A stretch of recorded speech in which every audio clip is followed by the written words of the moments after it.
Hello friends, welcome to my YouTube channel unique English learning में। अगर आप भी अपनी इंग्लिश को इम्प्रूव करना चाहते हैं तो आज की इस वीडियो में आपको बताऊंगा मूवीज़ का सबटाइटल यूज़ करके आप अपनी इंग्लिश को कैसे इम्प्रूव कर सकते हैं। ये एक बहुत ही यूनिक तरीका है अपनी इंग्लिश को इम्प्रूव करने का। तो अगर आप हमारे चैनल पर नए हैं तो हमारे चैनल को सब्सक्राइब करिए और बेल आइकन को प्रेस करना मत भूलिएगा। तो स्टार्ट करते हैं आज के पहले सेंटेंस से। जैसे कि वो यहाँ पे कहता है, पहली बार जब मैंने राशि को देखा, the first time was when I saw राशि।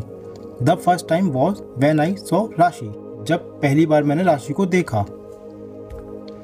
मुझे कोई उलझन नहीं थी। I had no confusion at all. I had no confusion at all. मुझे कोई उलझन नहीं थी। कन्फ्यूजन मीन्स मतलब होता है उलझन या भ्रम या भ्रमित करना। कन्फ्यूजन यूज होता है उसके लिए। I had no confusion at all. मुझे कोई उलझन नहीं थी। वो उससे कहती है, मैं शादी के बाद भी पढ़ाई जारी रखना चाहती हूँ। I want to continue studying after marriage. I want to continue studying after marriage. मैं शादी के बाद भी पढ़ाई जारी रखना चाहती हूँ। मैं तुम्हें किताबें खरीद दूंगा जो तुम्हें चाहिए। वो उसको बोलता है अपनी वाइफ को कि मैं तुम्हें किताबें खरीद दूंगा जो तुम्हें चाहिए। I'll buy you the books you want. I'll buy you the books you want. वो बताता है, हमारी एक मिठाई की दुकान है। We have a sweet shop. We have a sweet shop. हमारी एक मिठाई की दुकान है। अब फ्रेंड्स, जैसे कि यहाँ पे जो ये सेंटेंस यूज़ हुआ है ये काफ़ी यूज़फुल सेंटेंस है। सपोज़ आपको किसी को अपने बारे में बताना है कि आपका बिज़नेस क्या है, किस चीज़ का बिज़नेस है, तो आप इसी जो सेंटेंस है इसको मॉडिफाई करके अपनी लैंग्वेज में बोल सकते हैं कि आपका जो बिज़नेस है उसको वहाँ पे ऐड कर सकते हैं। तो ये भी काफ़ी यूज़फुल सेंटेंस है। वो कहता है, मैं हमेशा एक बेटी चाहता था। I always wanted A daughter. मैं हमेशा एक बेटी चाहता था। I always wanted A daughter. Actually उसकी लड़की होती है तो वो बताता है कि मैं हमेशा एक बेटी चाहता था। I always wanted A daughter. उसकी जब लड़की बड़ी हो जाती है तो वो कहती है, हम एफिल टावर कब देखेंगे। हम एफिल टावर कब देखेंगे। पापा when will we go see the Eiffel tower. पापा when will we go see the Eiffel tower.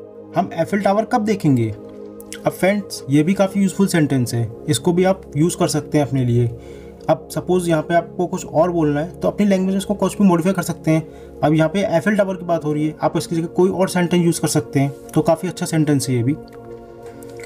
उसका फादर कहता है, हम जाएंगे, हम जाएंगे। We will go, we will go. हम जाएंगे। उसका फादर बताता है कि तारू किसी भी कीमत पर लंदन जाना चाहती है। एक्चुअली में उसकी डॉटर बड़ी हो जाती है तो वो लंदन जाने की जिद करती है वहाँ पर पढ़ाई करने के लिए। तो वो कहता है, तारू किसी भी कीमत पर लंदन जाना चाहती है। Taru wants to go to London at any cost. Taru wants to go to London at any cost. Any cost मतलब होता है किसी भी कीमत पर। अब तुम मुझे उलझा रहे हो। वो उससे कहता है, अब तुम मुझे उलझा रहे हो। You are confusing me now. You are confusing me now. अब तुम मुझे उलझा रहे हो। अब जैसे फ्रेंड्स, आप कुछ डिसाइड कर रहे हैं या कुछ सोच रहे हैं।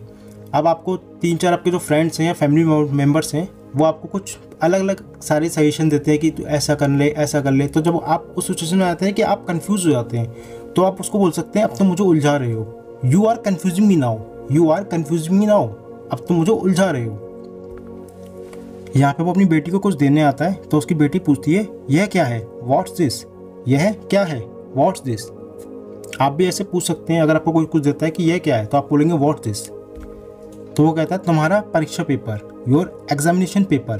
तुम्हारा परीक्षा पेपर, योर एग्जामिनेशन पेपर। वो एक्चुअली में एग्जामिनेशन पेपर लेकर आया था अपनी बेटी के लिए तो उसको देता है कि तुम्हारा परीक्षा पेपर है। तो वो पूछती है, आपको प्रश्न पत्र कैसे मिला। How did you get the question paper. How did you get the question paper. आपको प्रश्न पत्र कैसे मिला। How did you get the question paper. ये भी काफ़ी यूज़फुल सेंटेंस है फ्रेंड्स। उसका फादर कहता है, यह जरूरी नहीं है। That's not important.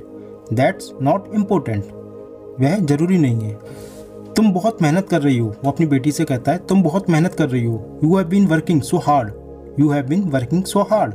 तुम बहुत मेहनत कर रही हो। तो आप भी इस तरीके से, अगर आपका कोई कलीग है या आपका कोई छोटा भाई है, किसी के लिए भी अगर आप इस वर्ड को यूज़ करना चाहते हैं, सेंटेंस को यूज़ करना चाहते हैं, तो आप ऐसे बोल सकते हैं कि you have been working so hard. तुम बहुत मेहनत कर रही हो या मेहनत कर रहे हो। वो पूछता है अपनी बेटी से, तुम उदास क्यों दिख रही हो। Why are you looking sad. Why are you looking sad. तुम उदास क्यों दिख रही हो। Why are you looking sad. अब फ्रेंड्स ये भी सेंटेंस काफ़ी यूज़फुल सेंटेंस है कि आपको अगर कभी किसी से पूछना है, कोई आपको उदास दिख रहा है तो आप बोल सकते हैं why are you looking sad, तुम उदास क्यों दिख रहे हो या दिख रही हो। उसकी बेटी कहती है मैंने चुनौती खो दी पापा, मैंने चुनौती खो दी, आई लॉस्ट द चैलेंज। पापा आई लॉस्ट द चैलेंज, मैंने चुनौती खो दी, आई लॉस्ट। लॉस्ट मीन्स होता है मतलब कुछ खो देना, चैलेंज हो गया चुनौती। उसका फादर उससे कहता है तुम लंदन जा रही हो, you are going to London, you are going to London, तुम लंदन जा रही हो। उसकी बेटी उससे कहती है अपने फादर से आप सुंदर दिख रहे हो, you are looking handsome, you are looking handsome, आप सुंदर दिख रहे हो। अब फ्रेंड्स जैसे कि अगर आपको कोई अच्छा लगता है तो आप उसकी अगर तारीफ़ करना चाहते हैं तो तारीफ़ में आप ये बोल सकते हैं यू आर लुकिंग हैंडसम, आप सुंदर दिख रहे हो। उसका फादर कहता है मुझे पता है, I know that, I know that, मुझे पता है। काफ़ी यूज़फुल सेंटेंस है फ्रेंड्स ये भी। अगर आपको कोई चीज़ पहले से पता है तो आप बोल सकते हैं आई नो दैट, मुझे पता है। जब वो यहाँ पे आता है अपनी बेटी को लंदन भेजने के लिए तो वो पूछने आता है कि मतलब कैसे जाएगी, क्या खर्चा रहता है, तो वहाँ पे उसी चीज़ का डिस्कशन हो रहा होता है यहाँ पे। तो वो उससे पूछती है क्या आप अकेले हैं, are you single, are you single, क्या आप अकेले हैं। तो वो कहता है आपसे माफ़ी चाहता हूँ, बैग योर पार्डन। तो फ्रेंड्स ये सेंटेंस भी काफ़ी यूज़फुल सेंटेंस है। सपोज़ आप किसी से बात कर रहे हैं और अगर आप उसकी किसी बात को सुन नहीं पाते हैं तो आप बोल सकते हैं बैग योर पार्डन, दोबारा कहने के लिए उससे, तो वो समझ जाएगा। जब आप इस वर्ड को बोलेंगे ना बैग योर पार्डन कि क्षमा कीजिए, तो वो समझ जाएगा आपने मतलब उसकी इस बात को सुना नहीं, तो उस चीज़ को रिपीट कर सकता है बात को। तो ये काफ़ी यूज़फुल सेंटेंस है। आप बैग योर पार्डन के खाली पार्डन भी यूज़ कर सकते हैं। वो कहता है मेरा मतलब क्या आप अकेले माँ बाप हैं, क्योंकि उसकी वाइफ एक्सपायर हो गई होती है तो उससे पूछती है कि मेरा मतलब क्या आप अकेले माँ बाप हैं, I mean are you single parent, I mean are you a single parent, क्या आप अकेले माँ बाप हैं। तो वो उससे कहता है, एक्चुअली वो इंग्लिश में से बात कर रही होती है, इसकी बेटी कहती है यहाँ से चलो।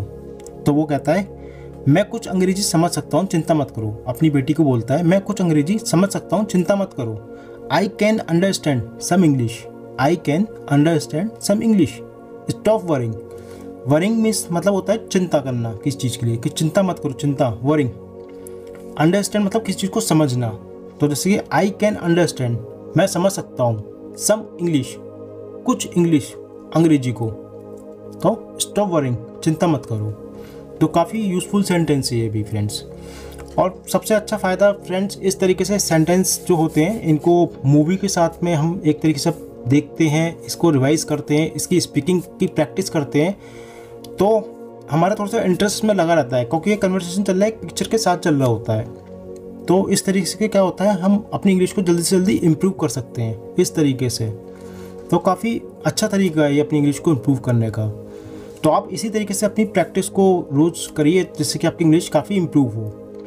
और फ्रेंड्स आज की इस वीडियो को हम यहीं ख़त्म करते हैं। अब मिलते हैं हम अपनी नेक्स्ट वीडियो में।